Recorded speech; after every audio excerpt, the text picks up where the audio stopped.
debts are bad, the rich knows this, but they just don't tell you about it. But I will. So here's how I decide what's good debt and what's bad debt. And it's actually very simple. First, we want to check the interest rate. Is it 4%, 6%, or 20%? That's your starting point. Next is all about the opportunity cost. So I want to compare it to the stock market like the S&P 500, which has averaged a return of 10% in the last 30 years. If my debt interest is above 10%, then that's bad debt. Why? Because it will cost me more than I could ever realistically earn from investing. For example, credit cards with a high interest rate of 20%, that is a classic example of bad debt because you will never be able to beat that. But if my debt is lower than 10%, then that's good debt because I can keep my cash invested and earn more than my cost of borrowing. But the key here is assuming that you're actually investing the money. So your benchmark of comparison is actually the investment return of whatever you've invested in versus your debt. And that's the same framework that the rich have used for decades. They don't rush off to pay off cheap debts like mortgage,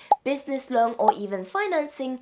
They borrow other people's money to build assets whilst keeping their money invested and let it compound. So you follow me, I'm your finance girl, teaching you money secrets that the rich don't want you to know. So I'll see you next time. Bye!